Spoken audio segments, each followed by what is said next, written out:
യുവതികളോടും പെൺകുട്ടികളോടും സത്യവിശ്വാസിനികളായ സ്ത്രീകളോടും നിങ്ങൾ പറയണം, അവർ അവരുടെ ജിൽബാബുകൾ ശരീരത്തിലേക്ക് താഴ്ത്തിയിരട്ടെ. എന്താ ജിൽബാബ് എന്ന് പറഞ്ഞാൽ? ശരീരം ഒന്നായി മൂടുന്ന പർദ്ദക്ക് പറയുന്ന പേരാണ് ജിൽബാബ്. മനസ്സിലായില്ലേ? അതാണ് മുസ്ലിം പെണ്ണിന്റെ വേഷം. ചുരിദാർ മുസ്ലിം പെണ്ണിന്റെ വേഷമല്ല, സാരി മുസ്ലിം പെണ്ണിന്റെ വേഷമല്ല. കാരണം അതൊക്കെ ശരീരത്തെ അഴക് വർദ്ധിപ്പിക്കുന്നതാണ്. പർദ്ദ എന്ന് പറഞ്ഞാൽ ശരീരത്തിന്റെ അഴക് മറച്ചു വെക്കുന്നതാണ്. അതുകൊണ്ട് ആ പർദ്ദക്ക് ചില നിബന്ധനകള് മുസ്ലിം പണ്ഡിതന്മാർ 8ഓളം നിബന്ധനകള് പറഞ്ഞിട്ടുണ്ട്. ഒന്നാമത്തത്, പർദ്ദ തന്നെ ആകർഷണീയമായിരിക്കരുത്. ഇന്ന് ചില പർദ്ദകൾ നമ്മളെ തലശ്ശേരിന്നാണ് അതൊക്കെ ഇറങ്ങല്. 15 കണ്ണാടി കയ്യുമ്മേ, 15 കണ്ണാടി കയ്യുമ്മേ, ഇവിടുന്ന് ഇങ്ങോട്ട് കണ്ണാടി, കുറെ എംബ്രോയിഡറി. ഒരു പർദ്ദ അടിക്കാൻ 1000 റുപ്യ കിട്ടും. എന്താ? ഒരു കണ്ണാടിക്ക് 5 റുപ്യ, അത് വെച്ച് പിടിപ്പിക്കാൻ 3 റുപ്യ. അപ്പൊ 8, 100 × 8 800, അതിനെ കിട്ടിയില്ലേ? പിന്നെ അടിച്ചതിന് 500 റുപ്യ വേറെയും. അപ്പൊ 1300 1500 റുപ്യ പർദ്ദ അടിക്കാൻ. എന്തിനാ? അത് മറ്റുള്ളവരെ ആകർഷിക്കാൻ. ഒരു കല്യാണത്തിന് 3 പർദ്ദ പെണ്ണുങ്ങൾ എടുക്കണേ. മൈലാഞ്ചിന്റെ അന്ന് 1, പിന്നെ കല്യാണത്തിന്റെ അന്ന് രാവിലെ ഉച്ചോളം 1, പിന്നെ ഉച്ചയ്ക്ക് ശേഷം 1. ഇതൊക്കെ എടുത്തു കൊടുക്കുന്ന മഫന്മാരുണ്ട് ഇവിടെ. എന്നിട്ട് തല വണയം വെച്ച് പലിശയും വാങ്ങിയിട്ട് എങ്ങനെങ്കിലും ഇതൊക്കെ സാധിപ്പിച്ചു കൊടുക്കണേ. വൃത്തികെട്ട സംസ്കാരമല്ലേ ഇത്? ആരോ അള്ളാഹുവിന്റെ അടുക്ക് ഈ ദൂരത്തിനൊക്കെ നമ്മൾ മറുപടി പറയേണ്ടി വരൂലേ?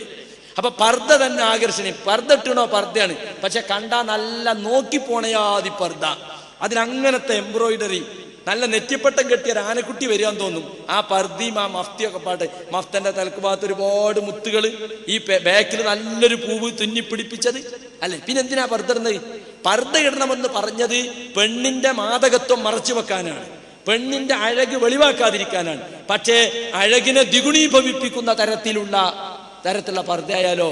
അതുകൊണ്ട് പർദ്ദ ആകർഷകമായിരിക്കുക. അതിനാണ് കറുപ്പ് പർദ്ദ വെക്കേണ്ടേ.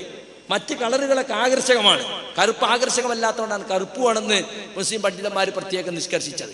അവിടെ നമ്മളെ പർദ്ദ കച്ചവടക്കാര് 313 കളറുകളിൽ 1001 ഫാഷനുകളിൽ ഇറക്കുന്നു. എന്നിട്ട് പറയാണ്, എന്താ പറയണത്? ഏത് പർദ്ദ ശരീരം മുൻകൈയും മുഖവും ഒഴികെ ബാക്കിയൊക്കെ മറച്ചാൽ പിന്നെ ഏത് കളറായാലും എന്തലങ്കാരമുണ്ടെങ്കിലും കുഴപ്പമില്ല എന്ന് അവർ പരസ്യത്തിൽ കൊടുക്കുന്നു. ആരാ ഞങ്ങളത് പഠിപ്പിച്ചേ? ഒരു പർദ്ദക്കാരെ പരസ്യത്തിലല്ല അത്. മുസ്ലിം പണ്ഡിതന്മാർ അതിന് എതിർപ്പില്ല. എന്ത്? ഏത് കളറുവാ, എന്ത് അലങ്കാരം ഇവ തുന്നി പിടിപ്പിക്കാൻ പാടില്ല. പർദ്ദ അലങ്കാരമായിരിക്കരുത്. രണ്ടാമത്തത്, ഇടുങ്ങിയതാകരുത്, ഇറുകിപ്പിടിച്ച പെട്ടെന്ന് ഒരു ബോഡി ഷേപ്പ് പർദ്ദ ഒക്കെ തലശ്ശേരിന്ന് ഇറങ്ങുക. ഷെയ്ത്താപ്പ് കൂടുതൽ ഇവിടെ ഈ വിഷയത്തിൽ കളിക്കുന്നത് ബോഡി ഷേപ്പ് പർദ്ദ. ബോഡി ഷേപ്പ് എന്ന് പറഞ്ഞാൽ അവളെ ശരീരത്തിന് ഓരോ സ്ഥലത്ത് എത്ര തടി ഉണ്ട് എന്ന് പുറത്തുനിന്ന് നോക്കിയാൽ മനസ്സിലാണ്. ബാക്കി പറയണ്ടല്ലോ.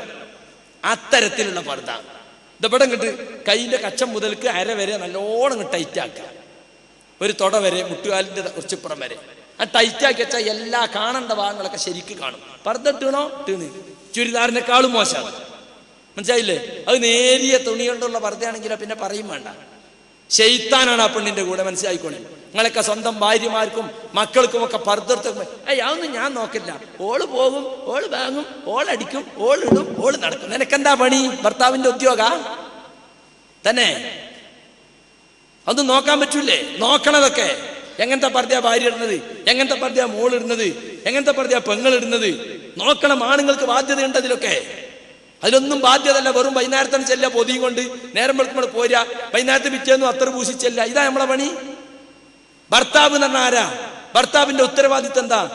നമ്മുടെ ഭാര്യമാര് പുറത്തിറങ്ങുന്നത് എങ്ങനെയായിരിക്കണം അത് നമ്മൾ അറിയണം. പല ആളുകളെ ശ്രദ്ധിക്കുന്നില്ല. അതുകൊണ്ടാണ് അത് ഗൗരവത്തിൽ പറയുന്നത്. പല പ്രാവശ്യം പറഞ്ഞിട്ടും നമ്മളെ ഈ പള്ളിയിൽ വരുന്ന പെണ്ണുങ്ങൾ പോലും ഇപ്പോഴും ചുരിദാറിട്ട് വരിക, ബാഗിൽ നിൽക്കാർ കുപ്പായിട്ട് വരിക, പുറത്തിറങ്ങിയിട്ടാ നിൽക്കാർ കുപ്പായ വെച്ചിട്ട് പഴയ ചുരിദാറുമ്പോ പോവുക. ഈ സ്വഭാവമൊക്കെ ഇവിടെ ഇപ്പോഴും നിലനിൽക്കുന്നു എന്നാ പെണ്ണുങ്ങൾ പറയുന്നത്. എന്താണ് ഈ ഖുത്ബയൊക്കെ കേട്ടിട്ട് കാര്യം? എന്തിനാ ഖുത്ബ മലയാളത്തിലാക്കിയത്? ഖുത്ബ മലയാളത്തിലാക്കിയത് ആളുകൾക്ക് മനസ്സിലാകാൻ വേണ്ടിയല്ലേ? മനസ്സിലായി ഞങ്ങൾക്ക് പ്രസംഗിച്ച് പഠിക്കാൻ വേണ്ടിയല്ല. ജനങ്ങൾ ജീവിതത്തിൽ പകർത്തി മാറ്റം ഉണ്ടാകണം, അതിനു വേണ്ടി അത് പറയുന്നത്. ഞങ്ങളെ അഭിപ്രായങ്ങളല്ല പറയുന്നത്, ഇസ്ലാമിന്റെ കാര്യങ്ങളാണ് പറയുന്നത്. അതുകൊണ്ട് സുഹൃത്തുക്കളെ, നമ്മുടെ പെൺകുട്ടികളുടെ വേഷം എങ്ങനെയായിരിക്കണമെന്ന് നമ്മൾ നല്ലവണ്ണം ശ്രദ്ധിക്കണം. കാരണം നമ്മൾ പല